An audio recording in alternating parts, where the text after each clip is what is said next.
ಮುಖರು. ಅವರು ಕನ್ನಡ ಕುಲ ರಸಿಕರು, ಕನ್ನಡ ಕಲಾವಿದರು, ಯಾವ ಕ್ಷೇತ್ರದವ್ರನ್ನ ಬಿಟ್ಟಿದ್ದಾರೆ. ಅವರು ಎಲ್ಲರ ನಿಕಟ ಸಂಪರ್ಕ ಇತ್ತು. ಶಿವರಾಮ್ ಕಾರಂತರಿಗೂ ಕೃಷ್ಣರಾಯರಿಗೂ ವ್ಯತ್ಯಾಸ ಇದೆ. ಎಲ್ಲರೂ ಕೂಡ ಆನಾಕ್ರು ಅಥವಾ ಆನಾಕೃಷ್ಣರಾಯ ಇನ್ಕ್ಲೂಡಿಂಗ್ ಶಿವರಾಮ್ ಕಾರಂತರು ಅದನ್ನು ಬಳಸಿಲ್ಲ. ಅವರ ಆತ್ಮಕಥೆಯಲ್ಲಿ ಬರೆದಿದ್ದಾರೆ ಕೃಷ್ಣರಾಯರ ಬಗ್ಗೆ.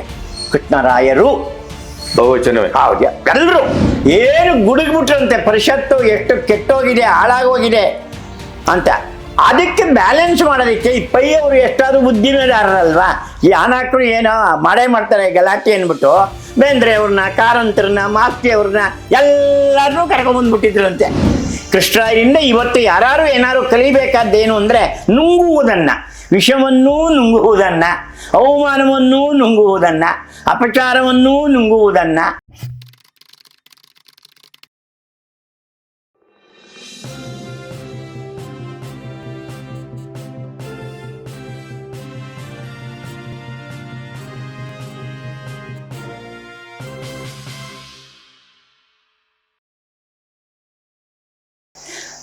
ಆಮೇಲೆ ಎರಡನೇದು ಏನು ಅಂದರೆ, ನಾನು ಬಲ್ಲೆ ಈಗ ನಮ್ಮ ತಾತನಿಗೆ ಅವರು ಏನೇನು ಹೇಳಿದ್ರು ಅವತ್ತು, ಏನು ಅಕಾಡೆಮಿ, ಇವತ್ತು ಅಕಾಡೆಮಿಗಳು ಎಲ್ಲ ಪಬ್ಲಿಕೇಶನ್ ಹಾಕ್ಕೋಬೇಕು ಅಥವಾ ಈ ಸರ್ಕಾರಕ್ಕೆ ಬರ್ಕೋಬೇಕು, ಎಲ್ಲವೂ ಆಗಿದ್ದವರು ಕೃಷ್ಣರಾಯರು. ಎಲ್ಲ ಕ್ಷೇತ್ರದ ಬಗ್ಗೆಯೂ ಅವರು ಯಾವ ಊರಲ್ಲಿ ಯಾವ ಕಲಾವಿದರಿದ್ದಾರೆ, ಮೊದಲು ಯಾವುದೋ ಊರಿಗೆ ಹೋಗ್ತಾರೆ ಅಂತ ಇಟ್ಕೊಳ್ಳಿ, ಕೊಳ್ಳೇಗಾಲಕ್ಕೆ ಹೋಗ್ತಾರೆ ಕೃಷ್ಣರಾಯರು ಯಾವುದೋ ಭಾಷಣಕ್ಕೆ. ಮೊದಲು ಏನು ಮಾಡೋದು, ಅಲ್ಲಿರೋರು ಎಲ್ಲರೂ ಗೊತ್ತು ಇವರಿಗೆ, ಎಲ್ಲ ಕ್ಷೇತ್ರದ್ದು, ಯಾರು ಸಾಹಿತ್ಯ, ಸಂಗೀತ, ಚಿತ್ರಕಲೆ, ಸಿನಿಮಾದವರು, ರಂಗಭೂಮಿಯವರು ಎಲ್ಲ. ಅವ್ರು ಬಂದಿಲ್ವಲ್ಲ ಯಾಕೆ ಅಂತ ಕೇಳೋರು ಇವರು. ಯಾಕೆ ಅವ್ರಿಗೆ ಗೊತ್ತಿಲ್ವಾ, ನಾನು ಬರೋದು ಗೊತ್ತಿಲ್ವಾ, ನೀವು ಮಾಡೋ ಕಾರ್ಯಕ್ರಮ ಅವ್ರಿಗೆ ತಿಳಿಸಿಲ್ವಾ ಅದು ಅಂತ. ಅವ್ರು ಏನೋ ಎಳ್ದಿರ್ತಾರಲ್ಲ, ಅವ್ರು ಕರೆದ ಹಾಗೆ ಅಂತ. ಇಲ್ಲ, ಫಸ್ಟ್ ಕರೆಸ್ತಾ ಇದ್ರು ಅವ್ರನ್ನ, ಕರೆಸಿ ಕೂರಿಸಿ ಮುಂಭಾಗ ಅವ್ರ ಬಗ್ಗೆ ಮಾತಾಡಿ, ಆಮೇಲೆ ಅವರು ತಾವು ಅಲ್ಲಿಗೆ ಬಂದಿದ್ದೆ ಯಾಕೆ, ಏನು ಅಲ್ಲಿಯ ವಿಷಯ, ಇದು ಆನಾಕೃಷ್ಣರಾಯರು ಮಾಡ್ತಾ ಇದ್ದಿದ್ದು. ಜೊತೆಗೆ ನನ್ನ ತಿಳುವಳಿಕೆಗೆ ಕನಿಷ್ಠ 30-50 ರೂಪಾಯಿ ಎಲ್ಲ ಕಲಾವಿದರು, ಅದರಲ್ಲೂ ಸಾಹಿತಿಗಳು ಬಿಟ್ಟು ಮಿಕ್ಕ ಎಲ್ಲ ಕ್ಷೇತ್ರದವರಿಗೆ ಒಂದು 50 ರೂಪಾಯಿ ಬರುವ ಹಾಗೆ ಮಾಶಾಸನವನ್ನು, ಅವಾಗ ಮಾಶಾಸನ ಅಂತೇನು ಇರಲಿಲ್ಲ, ಅದಕ್ಕೆ ಅಕಾಡೆಮಿಗಳು ಏನು ಕೊಟ್ಟಿದ್ದಿಲ್ಲ, ಸರ್ಕಾರದ ಮೂಲಕ ಅವ್ರಿಗೆ ತಲುಪಿಸೋ ಹಾಗೆ ಮಾಡಿದ್ದು ಕೃಷ್ಣರಾಯರು. ಅವರು ಸಾಹಿತ್ಯ ಅಕಾಡೆಮಿ ಚೇರ್ಮನ್ ಕೂಡ ಆಗಿದ್ದರು, ಮೊದಲನೇ ಇದಾಗಿದ್ದರು, ಮಿನಿಸ್ಟರ್ಗಳೇ ಆಗ್ತಾ ಇದ್ರು. ಆಮೇಲೆ ಕೃಷ್ಣರಾಯರನ್ನ ಅದಕ್ಕೆ ಮಾಡಿದ್ದು, ಯಾಕಂದ್ರೆ ಅಲ್ಲೆಲ್ಲ ಆ ಅಕಾಡೆಮಿಗಳು ಆಗಬೇಕು ಮಾಡಬೇಕು ಅಂದವರೇ ಕೃಷ್ಣರಾಯರು. ಆಮೇಲೆ ಅವರು ನಿಮಗೆ ಗೊತ್ತಿರೋ ಹಾಗೆ ಬಹಳ ಮುಖ್ಯವಾದ್ದೇನು ಅಂತಂದರೆ, ನೀವು ಹಿಂದೂಸ್ಥಾನಿಯ ಸಂಗೀತದ ಎಲ್ಲ ದಿಗ್ಗಜಗಳನ್ನು ತೆಗೆದು ನೋಡಿ, ನಾವು ಕರ್ನಾಟಕದಲ್ಲಿ ವಚನಗಳನ್ನು ಹಾಡಲಿಕ್ಕೆ ಶುರು ಮಾಡಿದ್ದು ಕೃಷ್ಣರಾಯರಿಂದ. ಮಲ್ಲಿಕಾರ್ಜುನ ಮನ್ಸೂರು, ಬಸವರಾಜ ರಾಜಗುರು ಅವರು, ಆಮೇಲೆ ಭೀಮಸೇನ್ ಜೋಶಿಯವರು. ಭೀಮಸೇನ್ ಜೋಶಿನಂತೂ ಮೆರೆಸ್ಬಿಟ್ರಲ್ಲ ಆ ಸಿನಿಮಾದಲ್ಲೇ, ಒಂದು ಇದರಲ್ಲಿ ಅವರು ಇದನ್ನು ಹಾಕ್ಬಿಟ್ರಲ್ಲ, ಅದ್ಯಾವುದು ಹಂಸಗೀತೆನಲ್ಲಿ, ನನಗೆ ತಿಳುವಳಿಕೆ ಇದ್ದಾಗೆ. ಆಮೇಲೆ ಈ ಥರ ಆ ಎಲ್ಲ ಕಲಾವಿದರನ್ನ ನೀವೇನು ಹಿಂದೂಸ್ತಾನಿ ಹಿಂದಿನಲ್ಲಿ ಹಾಡ್ತೀರಿ, ನಮ್ಮ ಜನಕ್ಕೆ ಹೇಗೆ ಗೊತ್ತಾಗಬೇಕು, ಅವರೇ ಸಹಜವಾಗಿ ಈ ಹೇಗಾಗುತ್ತೆ ಅದೆಲ್ಲ ತ್ಯಾಗರಾಜರದು, ಇವ್ರದ್ದು ಮುತ್ತುಸ್ವಾಮಿ ದೀಕ್ಷಿತ್ತು, ಶ್ಯಾಮಶಾಸ್ತ್ರಿಗಳೇ ಹಾಡ್ಕೊಂಡು ಕೂತ್ಕೊಂಡ್ರೆ ನಾವು ಹಾಡೋಕ್ಕಾಗುತ್ತಾ ಅದನ್ನು? ಹಿಂದೂಸ್ತಾನಿಗಳನ್ನ ಹಾಡೋಕ್ಕಾಗ, ವಚನಗಳನ್ನ ಹಾಡಿ ಸ್ವಾಮಿ ಅಂತ ಹಾಡಿ ತೋರಿಸಿದ್ದಾರೆ. ಇದನ್ನೆಲ್ಲ ಮಲ್ಲಿಕಾರ್ಜುನ ಮನ್ಸೂರು ದಾಖಲೆ ಮಾಡಿದ್ದಾರೆ. ಕೃಷ್ಣರಾಯರು ವಚನಗಳನ್ನೂ ಕೂಡ ಹೇಗೆ ಹಾಡಬಹುದು ಅಂತ ಹೇಳಿದಂಥ ಮೊಟ್ಟ ಮೊದಲನೇ ಭೂಪ ಆನಾಕೃಷ್ಣರಾಯರು. ಇವತ್ತು ಆ ಲಿಂಗಾಯತ ವೀರಶೈವರು ಅಂತ ಏನು ಹೇಳ್ತಾರಲ್ಲ, ಅವ್ರು ಇದನ್ನು ತಿಳ್ಕೋಬೇಕು ಅಂತ ನನ್ನ ಅಭಿಪ್ರಾಯ. ಪರಿಶೀಲನೆ ಮಾಡಲಿ, ಇವ್ರ ಆತ್ಮಕಥೆಗಳನ್ನ ಇವನ್ನೆಲ್ಲ ಓದಿದ್ರೆ ಖಂಡಿತ ಕೃಷ್ಣರಾಯರ ಕೊಡುಗೆ ಏನು ಅನ್ನೋದು ಗೊತ್ತಾಗುತ್ತೆ. ಅದು ಸಂಶೋಧನೆ ಮಾಡಿದ್ದು ಬೇರೆ, ಅದನ್ನು ಸಂಗ್ರಹಿಸಿ ಪಾಗುಹಾಳ ಕಟ್ಟಿ ಅದೆಲ್ಲ ಸರಿ, ಬಸವನಾಳರು, ಸಿ ಬಸವನಾಳರು ಇತ್ಯಾದಿ ಅದೆಲ್ಲ ಸರಿ. ಆದರೆ ಪ್ರಚಾರದಲ್ಲಿ ಬಹಳ ಪ್ರಾಮುಖ್ಯತೆ, ಗ್ರಂಥ ಬರೆದವರಲ್ಲಿ ಎಂ.ಆರ್. ಶ್ರೀನಿವಾಸ ಮೂರ್ತಿ ಅವರು ಎಷ್ಟು ಮುಖ್ಯರೋ, ಆನಾಕೃಷ್ಣರಾಯರು ಅಷ್ಟೇ ಮುಖ್ಯರು. ಅವರು ಕನ್ನಡ ಕುಲ ರಸಿಕರು, ಕನ್ನಡ ಕಲಾವಿದರು, ಯಾವ ಕ್ಷೇತ್ರದವ್ರನ್ನ ಬಿಟ್ಟಿದ್ದಾರೆ. ಅವರು ಎಲ್ಲರ ನಿಕಟ ಸಂಪರ್ಕ ಇತ್ತು. ಶಿವರಾಮ್ ಕಾರಂತರಿಗೂ ಕೃಷ್ಣರಾಯರಿಗೂ ವ್ಯತ್ಯಾಸ ಇದೆ. ಅವರು ಕ್ಷಮಿಸುವ ಗುಣ ಕೃಷ್ಣರಾಯರಿಗೆ. ಅವ್ರ ಬಗ್ಗೆ ನೀವು ಏನು ಬೇಕಾದ್ರೂ ಮಾತಾಡ್ಕೊಳ್ಳಿ, ಇಲ್ಲ ಅವ್ನು ಒಳ್ಳೆಯವನು, ಅವನ ಶಕ್ತಿ ಇದೆ, ಸಾಮರ್ಥ್ಯ ಇದೆ, ಯೋಗ್ಯತೆ ಇದೆ, ಅವನು ಬಿಡಬಾರ್ದು. ಇದು ಕೃಷ್ಣರಾಯರ ಬಹಳ ತತ್ವವಾಗಿತ್ತು. ನನಗೇನೆ ಪ್ರತ್ಯಕ್ಷ ಗೊತ್ತಿರೋ ವಿಷಯ, ಒಂದು ಸಲ ಚದುರಂಗ ಹೇಳಿದ್ರು, ನಾನು ಯಾವುದೋ ಮಾತಿಗೆ ಬಂದಾಗ ಕೃಷ್ಣಾಯರು ಪ್ರಸ್ತಾಪ ಮಾಡಿದ್ದೆ ನಾನು ಯಾವುದಕ್ಕೋ. ಅದಕ್ಕೆ ಅವ್ರು ಹೇಳಿದರು, ಉಷಾ ಪ್ರೆಸ್ನಲ್ಲಿ ಹಬ್ಬು ಅವರು ಅದಕ್ಕೆ ಯಜಮಾನರು. ಶಿವರಾಮ್ ಕಾರಂತರದ್ದು ಪುಸ್ತಕ ಪ್ರಿಂಟ್ ಆಗ್ತಾ ಇತ್ತಂತೆ, ಮನೋಹರ ಗ್ರಂಥಮಾಲೆಯಲ್ಲಿ ಅದು ಬಂದಿದೆ. ಆ ಮಾಲೆಯಲ್ಲಿ ಇವ್ರದ್ದು ಇದೆ, ಅನಾಕ್ರದ್ದು ಇದೆ. ಪ್ರಿಂಟ್ ಆಗ್ತಾ ಇತ್ತು ಪುಸ್ತಕ. ಶಿವರಾಮ್ ಕಾರಂತರು ಮುಂಚೆ ಬಂದಿದ್ರಂತೆ. ಚದುರಂಗರನ್ನ ಬರೆಯಲಿದ್ದಾರೆ ಅವರು. ನಾನು ಬರ್ತೀನಿ ಅಲ್ಲಿಗೆ ಬನ್ನಿ, ಹಬ್ಬು ಅವರ ಮುದ್ರಣಾಲಯಕ್ಕೆ ಬನ್ನಿ, ನಾನು ಬರ್ತೀನಿ ಅಂತ. ಇವರು ಚದುರಂಗರು ಹುಡುಗರಾಗ 25-30 ಒಳಗಡೆ ಇದ್ದು ಹುಡುಗ ಚದುರಂಗರು. ನಮಗೆ ದೊಡ್ಡವರು, ಅವ್ರಿಗೆ ಚಿಕ್ಕವರು. ಅವ್ರು ಬಂದು ಕೂತಿದ್ರು, ಕಾರಂತರು ಬಂದರು, ನೋಡಿದ್ರು. ಓಹೋ, ಚೆನ್ನಾಗಿ ಆಗ್ತಾ ಇದೆ, ಆಗಲಿ ಸಾಗಲಿ ನಡೀಲಿ, ಒಂಥರ ತುಂಡು ಮಾತು ಅವರು ಕಾರಂತರ ಮಾತು. ಆಮೇಲೆ ಎದ್ದು ಹೊರಡೋ ಟೈಮ್ನಲ್ಲಿ ಇನ್ನೇನು ಮಾಡ್ತಾ ಇದ್ದೀರಿ ನೀವು ಅಂತ ಹೇಳಿದ್ರಂತೆ. ಈ ಥರ ಕೃಷ್ಣರಾಯರು ಎಲ್ಲರೂ ಕೂಡ ಆನಾಕ್ರು ಅಥವಾ ಆನಾಕೃಷ್ಣರಾಯ ಇನ್ಕ್ಲೂಡಿಂಗ್ ಶಿವರಾಮ್ ಕಾರಂತರು ಅದನ್ನು ಬಳಸಿಲ್ಲ. ಅವರ ಆತ್ಮಕಥೆಯಲ್ಲಿ ಬರೆದಿದ್ದಾರೆ ಕೃಷ್ಣರಾಯರ ಬಗ್ಗೆ. ಕೃಷ್ಣರಾಯರು ಬಹುವಚನವೇ. ಹೌದು, ಎಲ್ಲರೂ ಅವ್ರಿಗಿಂತ ತುಂಬ ಚಿಕ್ಕವರು. ನಾನು ಇಲ್ಲ ಅದನ್ನ ಹೇಳ್ತಾ ಇಲ್ಲ. ಅಂಥದ್ರಲ್ಲೂ ಕೂಡ ಅವರ ಸ್ಮೃತಿ ಪಟಲದಲ್ಲಿ ಅದು ಮಾತು ಹೇಳ್ತಾರೆ. ಅದನ್ನು ಇನ್ಸ್ಟೆನ್ಸ್ ಹೇಳ್ತೀನಿ. ಯಾಕೆ ಇವತ್ತು ಹೇಳಬೇಕಾದ ವಿಷಯ ಅದು ತೆಗೆದು ಓದಿದ್ದರೆ ಸಂತೋಷ, ನೀವೆಲ್ಲರೂ ಓದಬೇಕಾದನ್ನ ಅಂತ ನನ್ನ ಅಭಿಪ್ರಾಯ. ಕನ್ನಡಿಗರು ಕಾರಂತರ ಆತ್ಮಕಥೆಗಳನ್ನು ಓದಲೇಬೇಕು. ಹೌದು, ಇದು ಸರಿ. ಹಾಗಾಯಿತು. ಎದ್ದ ತಕ್ಷಣವೇ ಹೇಳೋದೋ ಬೇಡವೋ ಅಂತ ಅದು ಥರದ ಇದದು ಪ್ರವೇಶಿ ಅಂತಾರಲ್ಲ, ಏನು ಗುಟ್ಟಿನ ವಿಚಾರಗಳಿಗೆ ಅವ್ರದ್ದು ಇವ್ರಿಗೆ ಯಾಕೆ, ಇವ್ರದ್ದು ಅವ್ರಿಗೆ ಯಾಕೆ ಅಂತ. ಆ ಥರ ಹಬ್ಬು ಅವರು ಅಂತ ತುಂಬ ದೊಡ್ಡ ಮನುಷ್ಯ. ನಾನು ನೋಡಲಿಲ್ಲ, ಕೇಳಿದ್ದೀನಿ. ಮುಗುಳಿ ಅವರ ಸಾಹಿತ್ಯ ಚರಿತ್ರೆ ಅಲ್ಲೇ ಪ್ರಿಂಟ್ ಆಗಿರೋದು, ಅವರೇ ಪ್ರಕಟಿಸಿರೋದು. ತುಂಬ ನಮ್ಮ ಕೂಡಲಿ ಚಿದಂಬರಂ ಅವರು ಹೇಗೋ ಹಾಗೆ ಹಬ್ಬು ಅವರು ಹಾಗೆ ಇದ್ರಂತೆ, ತುಂಬ ದೊಡ್ಡ ಮನುಷ್ಯ ಅಂತ ಕೇಳಿದ್ದೀನಿ ನಾನು. ಅವ್ರು ಬಿಟ್ಟರೆ ಮೈಸೂರು ಪ್ರಿಂಟರ್ಸ್ನಲ್ಲಿ ರಾಮರಾಯರು, ಕೃಷ್ಣಮೂರ್ತಿಗಳು ಇವರೆಲ್ಲ ಇದ್ರು. ಅವ್ರು ನಾನು ನೋಡಿದ್ದೆ. ಅದು ಆಮೇಲೆ ಮಾತಾಡೋಣ. ಸರಿ, ಇದಾಯ್ತಲ್ಲ. ಎದ್ದ ತಕ್ಷಣ ಅವ್ರು ಹೇಳಿದರು, ಕೃಷ್ಣರಾಯರದು ನಟ ಸಾರ್ವಭೌಮ ಪ್ರಿಂಟ್ ಆಗ್ತಾ ಇದೆ. ಅವ್ರ ಮಾಸ್ಟರ್ ಪೀಸ್ ಅದು ಇವತ್ತಿಗೂ ಕೂಡ. ಆ ಬುಕ್ ಹುಡ್ಕೊಂಡೇ TN ಸೀತಾರಾಮ್ ನನ್ನ ಮನೆಗೆ ಬಂದಿದ್ದು. ಅದು ಮುಂದಿನ ಕತೆ, ಸೀತಾರಾಮ್ ವಿಷಯದಲ್ಲಿ ಹೇಳ್ತೀನಿ. ಅದನ್ನು ಒಂದೇ ವಾಲ್ಯೂಮಲ್ಲಿದೆ, 950 ಪುಟ ಡೆಮ್ಮಿನಲ್ಲಿ. ಅದ್ಭುತವಾದ ಕಾದಂಬರಿ ಅದು. ಇವ್ರು ಏನಂದ್ಬಿಟ್ರು ಕಾರಂತರು ಅಂದ್ರಂತೆ, ಚದುರಂಗರು ಹೇಳ್ತಾರೆ, ಬಾಯಿ ತಪ್ಪಿ ಆ ಮಾತಂದ್ಬಿಟ್ರು. ನಟ ಸಾರ್ವಭೌಮವೋ ವಿಟ ಸಾರ್ವಭೌಮವೋ ಅಂದ್ಬಿಟ್ಟಂತೆ. ಅದು ಹಬ್ಬುಗೆ ಮುಖಕ್ಕೆ ನಾನು ಹೇಳಬಾರ್ದಾಗಿತ್ತು ಅಂತ ಅವ್ರಿಗೆ ಅನಿಸಿರ್ಬೋದು, ಗೊತ್ತಿಲ್ಲ. ಆಯಿತು, ಅವ್ರು ಹೋದ್ಮೇಲೆ ಕಾನಾ ಕೃಷ್ಣರಾಯರು ಬಂದರು. ಮೊದಲೇ ಹೇಳಿದ್ರು ಬರ್ತೀನಿ ಅಂತ. ಇವ್ರು ತಿಳಿಸಿದ್ರೇನೋ. ಬಂದರು, ಕೂತ್ಕೊಂಡ್ರು, ಮಾತಾಡಿದ್ರು, ಎಲ್ಲ ಆಯಿತು. ಸರಿ, ಏನೂ ಕೇಳಲಿಲ್ಲ. ಆಮೇಲೆ ಹೋಗುವಾಗ ಯಾರು ಬಂದಿದ್ರಾ ನನ್ನ ಹುಡ್ಕೊಂಡು? ಏನು ಇಲ್ಲ, ಚದುರಂಗರೊಬ್ಬರೇನೆ ಈಗ ತಾನೇ ಬಂದು ಕಾರಂತರು ಬಂದು ಹೋದರು ಅಂತ ಅವ್ರು ಹೇಳಿದ್ರು. ಏನಾಗ್ತಾ ಇದೆ ಅವ್ರದ್ದು? ಮರಳಿ ಮಣ್ಣಿಗೆ ಸಂತೋಷ, ದೊಡ್ಡವರು ಅನ್ನ ಹಾಗೆ. ಅವರು ಅಟ್ಟೆ ಮಾತಾಡಿ ಚದುರಂಗರನ್ನು ಕರ್ಕೊಂಡು ಕೆಳಗಡೆ ಬಂದು ಮೆಟ್ಲು ಮಾಡಿ ಇತ್ತದು. ನಮ್ಮ ನೋಡಿದ್ದೆ ಅವ್ರ ಕಾರ್ಯಾಲಯ, ನಾನು ಮೈಸೂರಲ್ಲಿ ನೋಡಿದ್ದೆ. ನಾನೇನು ಪರಿಚಯಕ್ಕೆ ಹೋಗಲಿಲ್ಲ.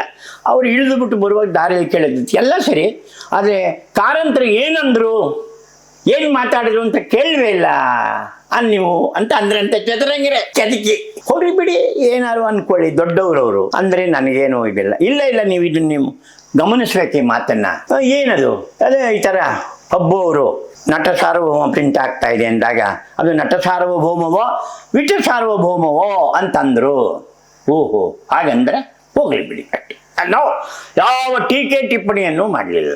ಆದರೆ ಯಾವುದೋ ಒಂದು ಸುಮಾರಿಗೆ ಅದೇ ಪೀರಿಯಡ್ ಇದಾದ್ಮೇಲೆ ನಡೆದದ್ದು ಅದು ನಡೆದಾಗ ಶಿವರಾಮ್ ಕಾರಂತರಿಗೆ ಏನೋ ಒಂದು ದೊಡ್ಡ ಪ್ರಶಸ್ತಿಯೋ ಡಾಕ್ಟ್ರೇಟೋ ಅದೇನೋ ಸ್ವೀಡನ್ನವರು ಅವರಿಗೆ ಯಕ್ಷಗಾನ ಇದಕ್ಕೆ ಬಯಲಾಟಕ್ಕೆ ಅವಾರ್ಡ್ ಕೊಟ್ಟಿರೋದು ಉಂಟು. ಯಾವುದಕ್ಕೆ ಅಂತ ನಾನು ನೆನಪು ಮಾಡಿಕೊಡ್ತಾ ಇಲ್ಲ. ಯಾವುದೋ ಒಂದು ದೊಡ್ಡ ಒಂದು ಕಾರ್ಯಕ್ರಮ ಮೈಸೂರಿನ ಪುರಸಭೆಯವರು ಏರ್ಪಡಿಸಿದ್ದರು.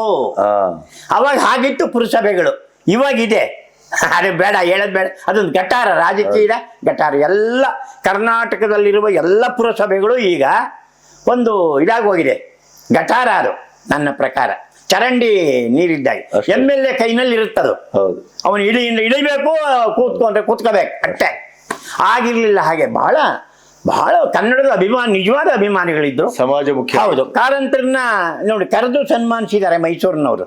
ಆಗ ಅವನ ಅಭಿನಂದನಾ ಭಾಷಣಕ್ಕೆ ಕಮಿಟಿನಲ್ಲಿ ಸಮಾರಂಭದಲ್ಲಿ ಏನಂತ ಹೇಳಿದರೆ ಅವತ್ತು ಅವನು ಅಭಿನಂದಿಸಲಿಕ್ಕೆ ಕೃಷ್ಣರಾಯರನ್ನೇ ಕರೆಯಬೇಕು ಅನಾನಮಸ್ಲಿ ಅಷ್ಟೇ. ಎಲ್ರು ಯಾರು ಕೈ ಅನ್ನಲಿಲ್ಲ ಕುಯ್ ಅನ್ನಲಿಲ್ಲಂತೆ. ನೋಡಿ ಬಂದ್ರಂತೆ 2 ಗಂಟೆ ಮಾತಾಡಿದಾರಂತೆ. ಚದುರಂಗ ಇದ್ರಂದ ಜೊತೆಲಿ ಇವರೆಲ್ಲ ಸೈನ್ಯ ಇದ್ರಂತೆ. ಒಂದು ಕೆಟ್ಟ ಶಬ್ದ ಶಿವರಾಮ್ ಕಾರಂತರ ಬಗ್ಗೆ ಮಾತಾಡಿದ್ದಿಲ್ಲ. ಇದು ಕೃಷ್ಣರಾಯರಿಂದ ಇವತ್ತು ಯಾರು ಏನಾರು ಕಲಿಬೇಕಾದ್ದೇನು ಅಂದರೆ ನುಂಗುವುದನ್ನು, ವಿಷವನ್ನೂ ನುಂಗುವುದನ್ನು, ಅವಮಾನವನ್ನೂ ನುಂಗುವುದನ್ನು, ಅಪಚಾರವನ್ನೂ ನುಂಗುವುದನ್ನು ಎಲ್ಲವನ್ನೂ ಕೂಡ ಕಲಿಬೇಕಾದ್ದು ಕೃಷ್ಣರಾಯರಿಂದ. ಅವ್ರನ್ನ ನೀವು ಎಷ್ಟು ಹೀಗಳ್ದಿದ್ದೀರಿ, ನವೋದಯದವರು ಹೀಗಳ್ದಿದ್ದೀರಿ, ನವ್ವಿದವರು ಅವ್ರನ್ನ ಕುಡುಕ, ಪೋಲಿ, ಪುಂಡ, ಅವ್ರ ಶ್ರೇಷ್ಠವಾದ ಕೃತಿನೇ ಇಲ್ಲ. ಆದರೆ ಜನಪ್ರಿಯ ಲೇಖಕ ಅಂದ್ರೆ ಇವರಿಗೆ ಜನಪ್ರಿಯ ಆಗಲಿಕ್ಕೆ ಆಗೋದೇ ಇಲ್ಲ. ಈಗ ಅದಕ್ಕಾಗಿ ಅದರ ನಂತರ ಅದನ್ನು ಅನುಭವಿಸಿದವರು ನಮ್ಮ ಇವರು ಯಾರು ಭೈರಪ್ಪನವರು. ಅದು ಬೇರೆ, ಅದು ಗಾಂಭೀರ್ಯದಲ್ಲೇ ಅವ್ರು ಜನಪ್ರಿಯರು. ಇವರಿಂದ ಬರೀತಾ ಇದ್ರು, ಜನಕ್ಕೋಸ್ಕರ ಬರೀತಾ ಇದ್ರು, ದುಡ್ಡುಗೋಸ್ಕರ ಬರೀತಾ ಇದ್ರು. ಅವ್ರಿಗೇನು ಯೂನಿವರ್ಸಿಟಿಲಿ ಏನೋ ಪ್ರೊಫೆಸರ್ ಏನಾಗಿರ್ಲಿಲ್ವಲ್ಲ, ಅಥವಾ ಎಲ್ಲಾರು ಸಂಬಳಕ್ಕೆ ಇರ್ಲಿಲ್ವಲ್ಲ. ಹೌದು, ಹೆಂಡತಿ ಮಕ್ಕಳು ಸಾಕೋದೇ. ನೀವು ಒಂದು ಕಾದಂಬರಿ ಕೊಡಿ ಅಂತಂದ್ರೆ ತಗೋ 3 ದಿನಕ್ಕೆ ಬರ್ಕೊಡ್ತಿದ್ರು ಇಟ್ಟವರಲ್ಲಿ. ಅವ್ರಿಗೆಲ್ಲ ಸಾಹಿತ್ಯವು ಶ್ರೇಷ್ಠ ಅಂತಲ್ಲ, ಆದರೆ ಎಲ್ಲ ಪ್ರಕಾರದಲ್ಲಿಯೂ ಕೆಲಸ ಮಾಡಿದ್ದಾರೆ. ಅಲ್ಲಮ್ಮ ಪ್ರಭು ಬಗ್ಗೆ ಬರೆದಿದ್ದಾರೆ, ಆಮೇಲೆ ಬಸವಣ್ಣವ್ರ ಬಗ್ಗೆ ಬರೆದಿದ್ದಾರೆ. ಗೊತ್ತಾಯ್ತಾ? ಕಲೆ ಬಗ್ಗೆ ರಾಜಾ ರವಿವರ್ಮನ್ ಬಗ್ಗೆ ಅವ್ರು ಬರೆದಾಗೆ ಇವತ್ತಿನವರೆಗೂ ಯಾರು ಇಂಗ್ಲಿಷ್ನಲ್ಲೂ ಬರೆದಿಲ್ಲ. ದೊಡ್ಡ ಪ್ರತ್ಯೇಕವಾದ ಪುಸ್ತಕ ಬರೆದಿದ್ದಾರೆ ಅವರು. ಹೀಗೆ ಅವ್ರು ಕ್ಯಾನ್ವಾಸೇ ಬಿಟ್ಟಿಯೇ ದೊಡ್ಡದು ಹಾಗಿದ್ರು. ಅದರಲ್ಲಿ ಶ್ರೇಷ್ಠವೋ ನಾವು ಇವತ್ತಿನವ್ರನ್ನ ಇಟ್ಕೊಂಡು ಅವ್ರಿಗೆ ಹೋಲಿಸಿ, ಕುವೆಂಪು ಹೋಲಿಸಿ, ಕಾರಂತರಿಗೆ ಹೋಲಿಸಿ, ಇನ್ನೊಬ್ರಿಗೆ ಇದು ಶ್ರೇಷ್ಠ ಅಲ್ಲ, ಇದಲ್ಲ ಅಂತಂದ್ರೆ ಅವ್ರ ಬದುಕೇ ನನ್ನ ಪ್ರಕಾರ ಶ್ರೇಷ್ಠ ಅಂತ ನನ್ನ ಲೆಕ್ಕ. ಈ ಮಾತು ಯಾರೂ ಹೇಳಿಲ್ಲ, ಇವತ್ತು ಹೇಳ್ತಾ ಇದ್ದೀನಿ ನಾನು. ಬದುಕೇ ಈ ನಾಡಿಗೆ ಅರ್ಪಿಸ್ಕೊಂಡಿದ್ರು ಅವರು. ಇಂಥ ಕೃಷ್ಣರಾಯರು ಸಂಧ್ಯಾರಾಗವನ್ನ ಹಿಂದಿನಲ್ಲಿಯೂ ಕೂಡ ಅನುವಾದಾಗ ಓದಿ ಅಳದೇ ಇದ್ದವರೇ ಯಾರು ಇಲ್ಲ ಅಂತ ಎಲ್ಲರೂ ಹೇಳ್ತಾರೆ. ರಾಜ್ಕುಮಾರ್ ಸಿನಿಮಾ ನೋಡ್ಬಿಟ್ರಂತೂ ಅಲ್ಲ, ಎಲ್ಲರೂ ಹೇಳ್ತಾರೆ. ಆ ಲಕ್ಷ್ಮಣನ ಒಂದು ಕ್ಯಾರೆಕ್ಟರ್ನ ಅವರು ಚಿತ್ರಿಸಿರೋ ರೀತಿ ಎಷ್ಟು ಬರೀಬೇಕು, ಒಬ್ಬ ದೊಡ್ಡ ಬರಹಗಾರ ಆಗ್ಬೇಕಾದ್ರೆ ಎಷ್ಟು ಬರೀಬೇಕು? 1, 2, 10, 20. ವಿಜಯನಗರ ಸಾಮ್ರಾಜ್ಯ ಕುರಿತು ಸೀರೀಸ್ 4-5 ಪುಸ್ತಕಗಳು ಬರೆದಿದ್ದಾರೆ ಅವರು.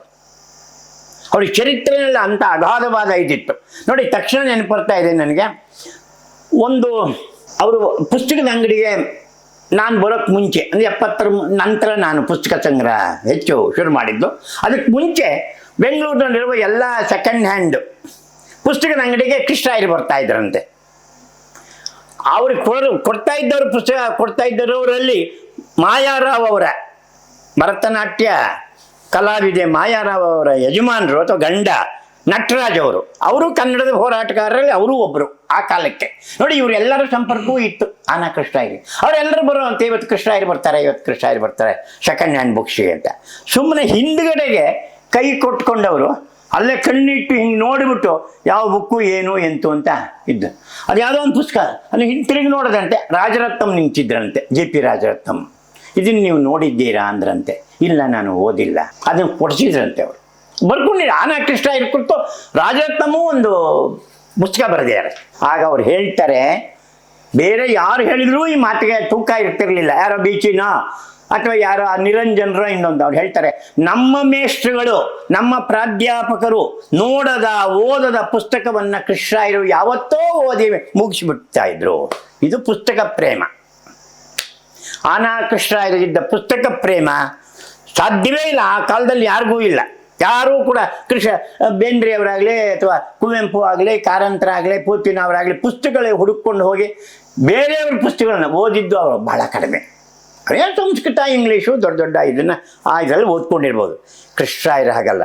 ಕನ್ನಡವನ್ನು ಉಳಿಸಬೇಕು ಅನ್ನೋದಕ್ಕೆ ಈ ಕೃಷ್ಣರಾಯರ ಹೆಜ್ಜೆಗಳು ಕಾರಣ ಅನ್ನೋದಕ್ಕೆ ಇವತ್ತಿನ ಸಾಹಿತ್ಯಗಳು ಮತ್ತು ಹೋರಾಟಗಾರರಿಗೆ ಹೇಳ್ತಾ ಇದ್ದೀನಿ. ಆನಾ ಕೃಷ್ಣರಾಯರು ಹೇಗಿದ್ರು ಅನ್ನೋದನ್ನು ನಾವು ಕಂಡವರು, ಕೇಳಿದವರು, ಪ್ರತ್ಯಕ್ಷ ಆ ಬಾಯಿಗಳಿಂದ ಕೇಳಿದಂತ. ಸಪೋಸ್ ಕಾರಂತರ ಅಭಿನಂದನಾ ಭಾಷಣವನ್ನ ಬೇರೆ ಯಾರೇ ಮಾಡಿದ್ದಿದ್ರು, ಹೌದು, ಅವತ್ತು ಅನಾಹುತ ಮಾಡುವರು. ಅವತ್ತಷ್ಟೇ ಅಲ್ಲ, ಕಾರಂತರು ಕೂಡ ಕೃಷ್ಣರಾಯರನ್ನ, ಕಾರಂತರು ಕೂಡ ಅಂತ ಹೇಳಿ ಇದನ್ನ ಹೇಳ್ತಾ ಇದ್ವಿ. ಮಣಿಪಾಲ್ನಲ್ಲಿ ನಡೆದ ಸಾಹಿತ್ಯ ಸಮ್ಮೇಳನಕ್ಕೆ ಆ ಮಣಿಪಾಲ್ನ ಕುಟುಂಬದವರು, ಫ್ಯಾಮಿಲಿಯವರು, ಹೌದು, ನಾವು ಮಾಡ್ತೀವಿ ಪರಿಷತ್ತು, ದುಡ್ಡಿರಲಿಲ್ಲ ಆಗ, ಯಾರು ಇಂಥವ್ರು ದಾನಿಗಳು, ಉದ್ಯಮಿದಾರರು, ಪತ್ರಿಕಾ ಮಾಲೀಕರು ಇಂಥವ್ರು ಮುಂದೆ ಬಂದು ಕಾರ್ಯಕ್ರಮ ನಡೆಸಬೇಕಾಗಿತ್ತು.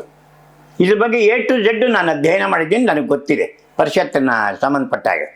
ನಾನು ಹೇಳೋದಕ್ಕಿಂತ ಜಸ್ಟಿಸ್ ಸದಾಶಿವ ಅವರು ಒಂದು ಸಭೆಯಲ್ಲಿ ಹೇಳಿದರು, ಎಲ್ಲ ನಾನು ಇದ್ದೆ, ಎಲ್ಲ ಹೇಳಿದ್ರು.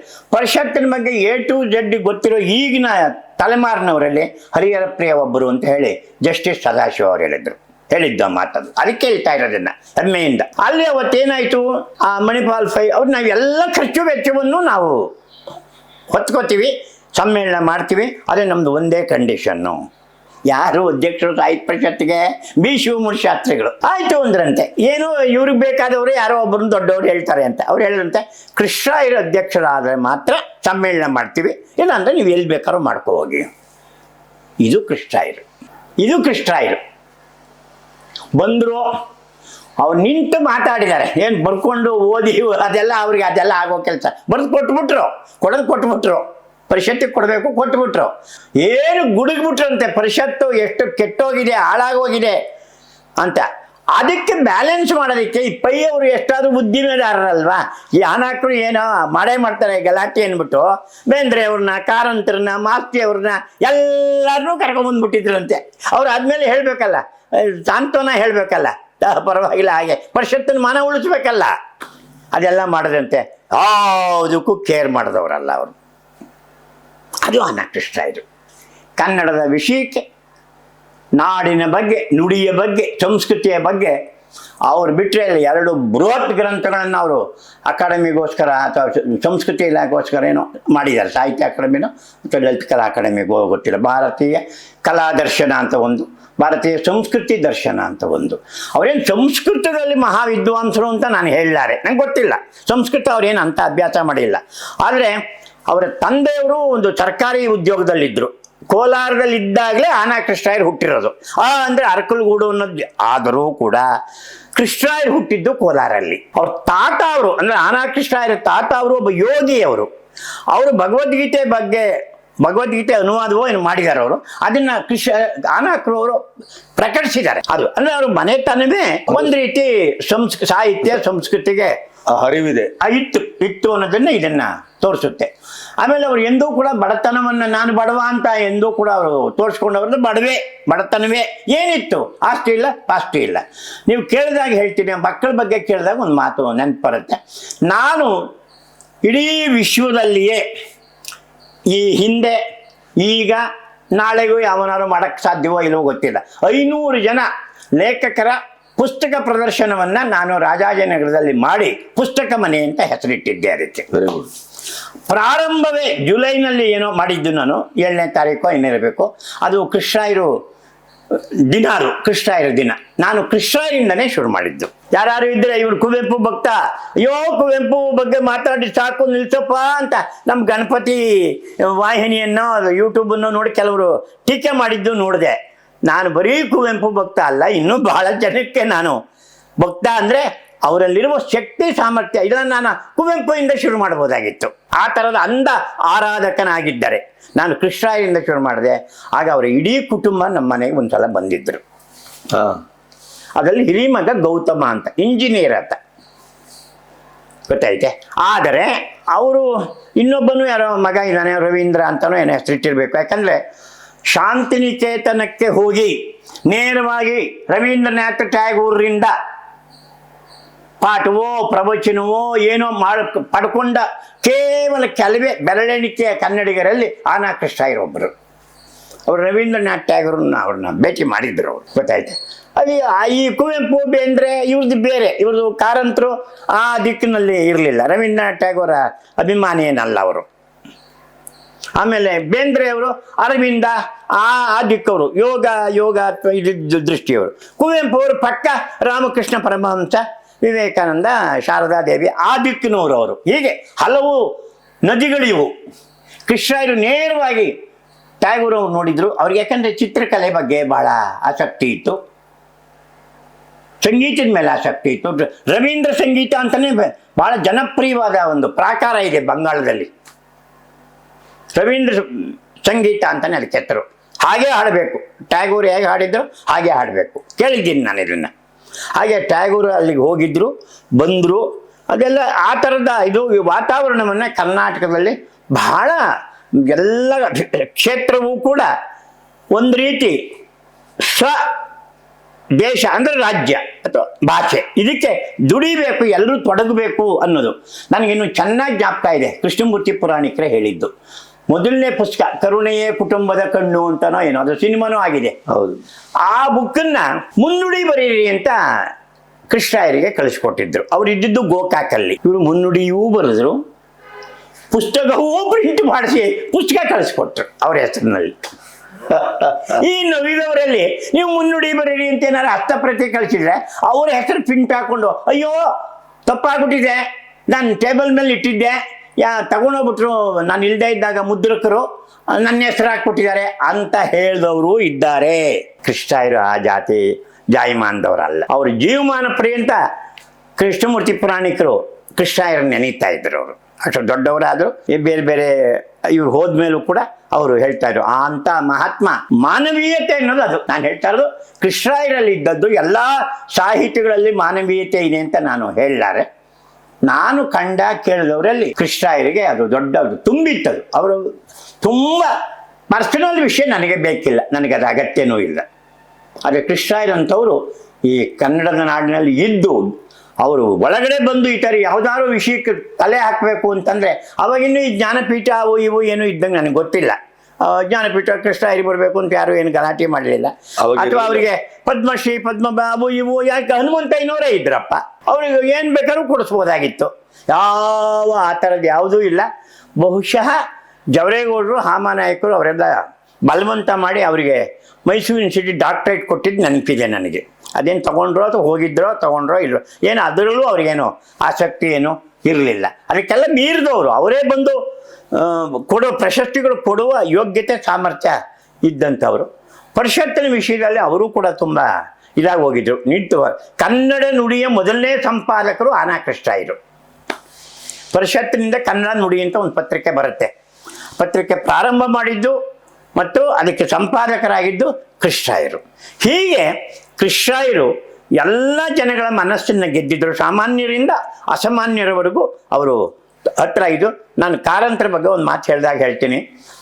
ಅವರು ಸ್ಮೃತಿ ಪಟಲದಿಂದ ಅಂತ ಒಂದು ಆತ್ಮಕಥೆ ಬರೆದೆ. ಎರಡನೇದು, ಮೊದಲನೇದು ಹುಚ್ಚು ಮನಸ್ಸಿನ 10 ಮುಖಗಳು.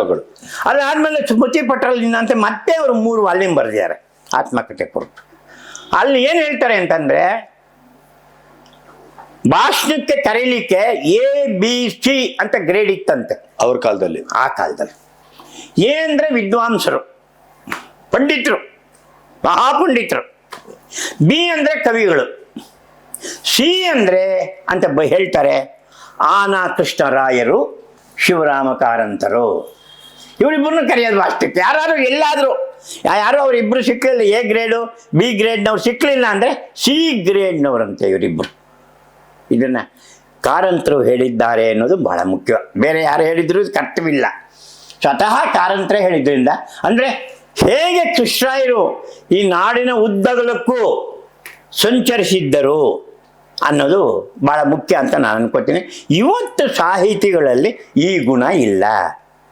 ಅವರ ಯಾವ ಗುಣಕ್ಕೆ ಅವ್ರನ್ನ ನೀವು ಟೀಕೆ ಮಾಡ್ತಾ ಇದ್ದೀರಲ್ಲ ಅದನ್ನೇ ನೀವು ಅನುಸರಿಸಿದರೆ ಹೊರತು ಅವರ ವ್ಯಕ್ತಿತ್ವವನ್ನು ಬೆಳಕಿಗೆ ಕಾಣುವಂಥದ್ದು ಇದು. ಅವತ್ತು ಇವರೆಲ್ಲರೂ ಇದ್ರಲ್ಲ, ಯಾರು ಕುವೆಂಪು, ಬೇಂದ್ರೆ, ಶಿವರಾಮ ಕಾರಂತ, ಶ್ರೀರಂಗ ಯಾರೂ ಇದ್ರಲ್ಲ, ಅವರು ಯಾರೂ ಕೂಡ ಕೃಷ್ಣಾಯರನ್ನ ಮುಂದೆ ಏನೇನೂ ಇಲ್ಲ. ನೀವು ಬರ್ಕೋಬೋದು, ಪುಸ್ತಕಗಳು ಬರೆದಿರಬಹುದು. ನಾಡಿನಲ್ಲಿ ಉದ್ದಗಲದಲ್ಲಿ ಜನಗಳನ್ನ ಸೆಳೆಯೋದಕ್ಕೆ ಅವರೇ ಕೃಷ್ಣಾಯರೇ ಆಗಬೇಕು. ಯಾವುದೇ ಹೋರಾಟ, ಅನ್ಯಾಯ, ಇನ್ನೊಂದು ಎಲ್ಲಕ್ಕೂ ಆಯಿತು. ಹಾಗೆ ಪ್ರಗತಿಶೀಲನ ಬೆಳೆಸಿದ್ರು ಅವರು. ತರಾಸುನ, ಬೀಚಿಯವ್ರನ್ನ, ವ್ಯಾಸರಾಯ ಬಲ್ಲಾಳರನ್ನ, ಕೋ ಚನ್ನಬಸಪ್ಪ ಅವ್ರನ್ನ, ಅರ್ಚಿಕ್ ವೆಂಕಟೇಶ್ ಅವ್ರನ್ನ, ಇಂಥ ಒಂದು ದಂಡನ್ನೇ ಅವರು ಪ್ರಗತಿಶೀಲ ಸಾಹಿತಿಗಳು. ಅದು ಅವರು ಆ ಮಟ್ಟಿಗೆ ಬರೆದ್ರೋ ಬಿಟ್ಟರೋ ಅದು ಅಲ್ಲಲ್ಲೇ ಚರ್ಚೆ ಮಾಡೋಣ. ಕೃಷ್ಣಾಯರು ಕೂಡ ಆಗ ಮೊದಲು ಕಂಡುಬಿಟ್ಟು ಅವ್ರನ್ನೆಲ್ಲ ನಾವು ಓದಿದವರು ಅಂತ ಅನ್ನೋ ಹಾಗೆ ಮಾಡಿದ್ದೆ ಪ್ರಗತಿಶೀಲರು. ಅವ್ರು ಮೊದಲನೇವರೆಯ ನವ ಉದಯ ಅವರಿಂದ ಆಗಿದೆ ಅನ್ನೋ ಹಾಗೆ ಅದನ್ನು ತಂದರು ಅಂತ ನನ್ನ ಅಭಿಪ್ರಾಯ ಅಂತ ಹೇಳ್ತಾ, ಆಮೇಲೆ ಅವ್ರು ಯಾವುದೋ ಒಂದು ಅಪೂರ್ಣವಾದ ಕಾದಂಬರಿಯನ್ನು ಅವರ ಶ್ರೀಮತಿ ವಸಂತಾದೇವಿಯವರೇ ಪೂರ್ಣ ಮಾಡಿದ್ದಾರೆ. ಅವರು ಬರಹಗಾರರ ಆಗಿದ್ದರು ವಸಂತಾದೇವಿಯವರು. ಅವ್ರು ನಾನು ನೋಡಿದ್ದೆ, ಚೆನ್ನಾಗೇ ನೋಡಿದ್ದೆ. ಅಲ್ಲಿ ಹೋಗ್ಲಿಕ್ಕೆ ಇನ್ನೊಂದು ಕಾರಣ ಇತ್ತು, ಅದನ್ನೇ ಈಗ ಮೊದಲು ಹೇಳ್ಬೋದಾಗಿತ್ತು, ಈಗ ಹೇಳ್ತೀನಿ. ನಾನು ಕೃಷ್ಣರನ್ನೇ ನೋಡೋಕ್ಕೆ ಅಂತೇನು ಯಾವತ್ತೂ ಅವ್ರ ಮನೆ ಹತ್ರ ಹೋಗಿದ್ದಿಲ್ಲ. ಅವರು ವಾಕ್ ಮಾಡೋರು, ಅಲ್ಲೇ ಮನೆ ಮುಂದೆ ತೋಟ ಇತ್ತು, ಆ ಮನೆ ಅಲ್ಲಿ ವಾಕ್ ಮಾಡೋರು. ನಾನು ಯಾಕೆ ಹೋಗ್ತಾ ಇದ್ದೆ ಅಂದರೆ, ಪಕ್ಕದಲ್ಲಿ ಒಂದು ದೇವಸ್ಥಾನ. ಆ ದೇವಸ್ಥಾನ ಯಾರ್ದು ಅಂತಂದರೆ, ಅಥವಾ ಪೂಜಾರರು, ದೇವಸ್ಥಾನ ಅಲ್ಲ, ಪೂಜಾರರು ಅರ್ಚಕರು ಯಾರಿದ್ರು, ಅಥವಾ ಆ ಮನೆ ಹಿಂಭಾಗ ಔಟ್ ಹೌಸಲ್ಲಿ ಯಾರಿದ್ರು ಅಂದರೆ BKS ವರ್ಮಾ ಅವರ ಅತ್ತೆ ಮಾವ. ಅವರು ಮದುವೆ ಆದ ಹುಡುಗಿ ಅಲ್ಲಿದ್ಲು. ಆ ಹುಡುಗಿ ವರ್ಮ ಅಲ್ಲೇ ಇದ್ರು. ಆ ದೇವಸ್ಥಾನದ ಒಳಗಡೆನೆ ಪೇಂಟಿಂಗ್ ಜಾಗ ಇಟ್ಕೊಳ್ಳೋಕ್ಕೆ ಮಾಡೋಕ್ಕೆ ಮತ್ತೆ ಆಮೇಲೆ ಆ ಮನುಷ್ಯ ನಾಗವಾರಕ್ಕೆ ಹೋಗಿದ್ದು. ಹೌದು, ಅಲ್ಲಿವರೆಗೂ ಇಲ್ಲೇ ಆನಕೃಷ್ಣರಾಯರ ಪಕ್ಕದ ಆ ಕ್ರಾಸನ ಈ ಬದಿಗೆ BKS ವರ್ಮ ಇದ್ದಿದ್ದು. ಏನು ವರ್ಮ ಏನೋ ಆನಕರವರಿಂದ ಇನ್ಸ್ಪೈರ್ ಆಗಿದ್ದಾರೆ ಅಂತ ನಾನು ಹೇಳಕ್ಕೆ ಸಿದ್ಧ ಇಲ್ಲ.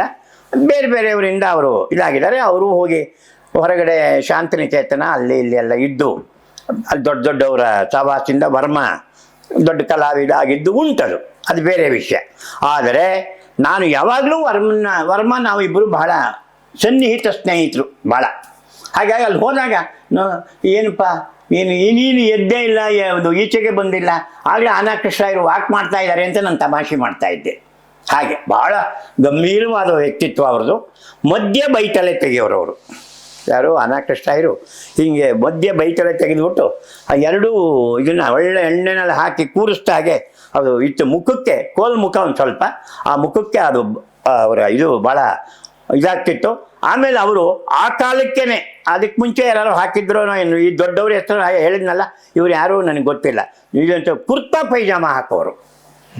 ಟೈಟಾಗಿರುವ ಪೈಜಾಮ ಇತ್ತಲ್ಲ, ಅದನ್ನು ಹಾಕಿದರೆ ಒಬ್ಬ ರಾಜಕುಮಾರನ ಥರ ಎದ್ದು ಕಾಣಿಸ್ತಾ ಇದ್ದಂಥ ವ್ಯಕ್ತಿತ್ವ.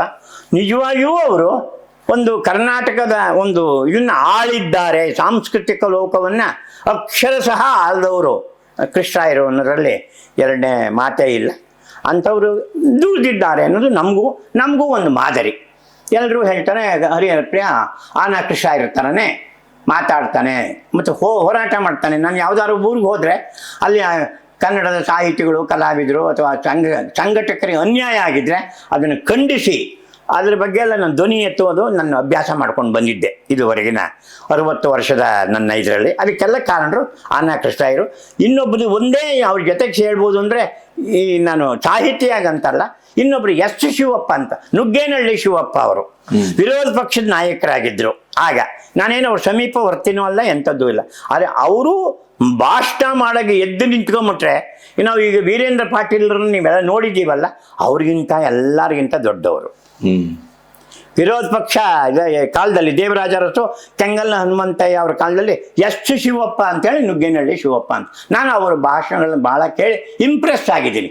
ಅವ್ರನ್ನ ನಾನು ಯಾವಾಗಲೂ ನೆನೀತೀನಿ. ಶಿವಪ್ಪ ಅವ್ರ ಥರ ನೇರವಾಗಿ ಒಂದು ಚೂರು ಬಗ್ಗದೇನೆ ಸ್ಟ್ರೈಟ್ ಫಾರ್ವರ್ಡ್ ಆಗಿ ಮಾತಾಡ್ತಾ ಇದ್ದಂಥ ವ್ಯಕ್ತಿತ್ವ ಅವರು. ಇಷ್ಟು ಸಾಧಕತೆ ಸಾಹಿತ್ಯದ್ದು ದೊಡ್ಡ ಅದು. ನಿಮಗೆ ಇಷ್ಟವಾದದ್ದು ಇಲ್ಲ, ಆನಕೃಷ್ಣರಾಯರಲ್ಲಿ ಅವರ ಹೇಳಲೇಬೇಕು ಅಂತಂದರೆ ಅವ್ರು ಯಾವ ಪುಸ್ತಕವೂ ನನಗೆ ಇಷ್ಟ ಇಲ್ಲ. ಇದಾಗಿರೋ ಓದಿದ್ದೀನಿ, ಎಲ್ಲ ಪುಸ್ತಕವೂ ನನ್ನ ಹತ್ರ ಇದೆ. ನಾನೇನು ಅವರ ಪುಸ್ತಕ ಅಥವಾ ಆ ಥರದ ಸಾಹಿತ್ಯಿಕವಾಗಿ ಅಭಿಮಾನಿ ಅಲ್ಲ. ನಟ ಸಾರ್ವಭೌಮನು ಸೇರಿ ನಟ ಸಾರ್ವಭೌಮನು ಹೌದು, ನಟ ಸಾರ್ವಭೌಮನು ಓದಿದ್ದೀನಿ. ಅದನ್ನು ವರದಾಚಾರ್ಯರ ಮೇಲೆ ಬರೆದಿದ್ದು ಅಂತ ನಾನು ಕೇಳಿದ್ದೀನಿ. ಅವ್ರು ಏನು ಮಾಡ್ತಾಯಿದ್ರು ಅಂತಂದರೆ, ಬಹಳ ರೋಚಕವಾಗಿ ಅದನ್ನು ಬರ್ಕೊಂಡು ಹೋಗೋದು ಮಾಡಿ ಇದು ಮಾಡ್ತಾಯಿದ್ರು. ಆಮೇಲೆ ಅವರ ಒಟ್ಟು ಕೃತಿನಲ್ಲಿ ಅದೇ ವಿಮರ್ಶೆ ಆಗಿಬಿಡುತ್ತೆ. ಸಾಹಿತ್ಯ ವಿಮರ್ಶೆ ಇಲ್ಲಿ ಬೇಡ ಅಂತ ನಾನು ಅದನ್ನು ಒಡ್ಡೋದಿಲ್ಲ, ಬೇಡ. ನನಗೇನು ಕೃಷ್ಣರಾಯರ ಯಾವ ಪುಸ್ತಕವೂ ನನಗೇನಂತ ಇದೇನಿಲ್ಲ. ಅವ್ರ ವ್ಯಕ್ತಿತ್ವವೇ ನನ್ನ ಮೇಲೆ ತುಂಬ ಪ್ರಭಾವ ಬೀರಿದೆ ಅಂತ ನಾನು ಹೇಳೋಕ್ಕೆ ಇಷ್ಟಪಡ್ತೀನಿ. ಅಷ್ಟು ಸಾಕು ಅಂತ ಕಾಣಿಸುತ್ತೆ.